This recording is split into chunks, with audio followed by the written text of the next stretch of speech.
America കത്തുകയാണ്. ഒരാളെ കൊണ്ടും അണയ്ക്കാൻ പറ്റാത്ത രീതിയിൽ അമേരിക്ക കത്തി ചാമ്പലാവുകയാണ്. ശരിക്കും എന്താണ് അമേരിക്കയിൽ സംഭവിക്കുന്നത്? ഒരുപക്ഷെ ഇന്ത്യ പോലൊരു രാജ്യത്ത് ഇതുപോലെ പെട്ടെന്ന് നഗരപ്രദേശങ്ങളിൽ തീ ആളിക്കത്തിയാൽ ഒരുപക്ഷെ മണിക്കൂറുകൾക്കകം തന്നെ അത് അണയ്ക്കുവാൻ ഇന്ത്യൻ ഫയർഫോഴ്സിനെ കൊണ്ടും ഇന്ത്യൻ ഗവൺമെന്റിനെ കൊണ്ടും സാധിക്കും. ആ സാഹചര്യത്തിൽ അമേരിക്ക പോലൊരു ഒരുപാട് ഉയരത്തിൽ നിൽക്കുന്ന ഒരു രാജ്യത്ത് എത്രമാത്രം ഉയരത്തിലായിരിക്കും അവിടുത്തെ ഫയർഫോഴ്സ് അടക്കമുള്ള സിസ്റ്റമുകൾ? എന്തുകൊണ്ടാണ് ഈ തീ അമേരിക്കയ്ക്ക് അണയ്ക്കാൻ പറ്റാത്തത് എന്ന് ചോദിച്ചാൽ, ഒരു വശത്ത് ആളിക്കത്തുന്ന തീ അണയ്ക്കാനുള്ള പരിശ്രമത്തിനൊടുവിൽ തന്നെയായിരിക്കും അവർക്ക് മറ്റൊരു വശത്തും കൂടി ഇത് പടർന്നിരിക്കുന്നു, അവിടെയും കൂടി ഇതുപോലെ തീ ആളിക്കത്തുന്നുണ്ടെന്ന വസ്തുത മനസ്സിലാക്കാൻ സാധിക്കുന്നത്. അതിന്റെ അടിസ്ഥാനത്തിൽ തന്നെ അവർ അവിടെയും ഇവിടെയുമായി പലയിടത്തും പരിശ്രമിച്ചു കൊണ്ടേയിരിക്കായിരിക്കും മറ്റൊരിടത്തേക്കും ഇത് വ്യാപിച്ചിരിക്കുന്നു എന്ന സത്യം മനസ്സിലാക്കാൻ സാധിക്കുന്നത്. അങ്ങനെ പലയിടത്തും വമ്പൻ കെട്ടിടങ്ങൾ ഒരുപാട് നഷ്ടപ്പെട്ടിരിക്കുന്നു. 4 ലക്ഷം കോടിക്ക് മുകളിലാണ് അവരുടെ നഷ്ടം കണക്കാക്കുന്നത്.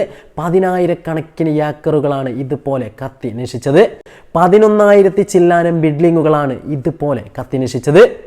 ലോകം ആരാധിക്കുന്ന വമ്പൻ സെലിബ്രിറ്റികളുടെ പല കൊട്ടാര സമാനമായ വീടുകളുമാണ് ഇതുപോലെ എരിഞ്ഞ് ഇല്ലാണ്ടായിരിക്കുന്നത്. ഒരുപക്ഷെ ലോകത്തിലെ തന്നെ ഏറ്റവും വിലപിടിപ്പുള്ള സ്ഥലങ്ങളാണ് കാലിഫോർണിയയിലെ ആ ഓരോ ഏരിയയും.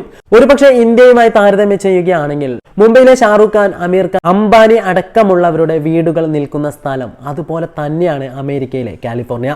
ആയിടത്താണ് ഇതുപോലുള്ള വമ്പൻ നാശനഷ്ടങ്ങൾ വിതയ്ക്കുന്ന കാട്ടുതീ ആളി പടർന്നത്.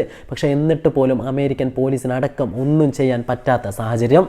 ആപ്പിൾ അടക്കമുള്ള വമ്പൻ ബിസിനസ് സാമ്രാജ്യങ്ങളുടെ ആസ്ഥാന മന്ദിരങ്ങളാണ് പലപ്പോഴും കത്തി നശിച്ച പല ബിൽഡിങ്ങുകളും. അതുപോലെ അമേരിക്കയെ തന്നെ ലോകം തന്നെ അടക്കി ഭരിക്കുന്ന പലതരത്തിലുള്ള ബ്രാൻഡുകളുടെ കെട്ടിടങ്ങളും ഇതുപോലെ കത്തി നശിക്കുന്നു. 2 ലക്ഷത്തോളം ആളുകളെ അവിടെ നിന്ന് ഒഴിപ്പിക്കുകയും ചെയ്തിരിക്കുന്നു. അതായത് അവരുടെ ഒക്കെയും തന്നെ വീടുകൾ കത്തിപ്പോവാൻ സാധ്യതയുണ്ട് എന്ന് അമേരിക്കൻ ഗവൺമെന്റ് മുമ്പേ തന്നെ മനസ്സിലാക്കിയിരുന്നു. പല സെലിബ്രിറ്റികളെയും അവിടെ നിന്ന് മുമ്പേ തന്നെ മോചിപ്പിച്ചിരുന്നുവെങ്കിലും അവരുടെ വീടുകൾ കത്തി നശിക്കുന്നത് അവർക്ക് ടിവിയിലൂടെ തന്നെ കാണേണ്ടി വരുന്ന അവസ്ഥ. എന്താണ് തീ ആളിപ്പടരുവാനുള്ള കാരണം എന്നതിനെ കുറിച്ച് ഇതുവരെയും മനസ്സിലാക്കാൻ സാധിച്ചിട്ടില്ല.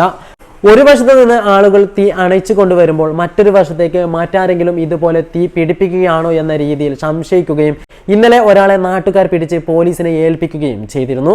എന്നാൽ അയാൾ തികച്ചും നിരപരാധി ആയിരുന്നെന്നും പിന്നീട് സംഭവ സ്ഥലം കാണാൻ വന്നത് മാത്രമാണെന്നും പോലീസിന് മനസ്സിലാക്കാനും സാധിച്ചിരുന്നു.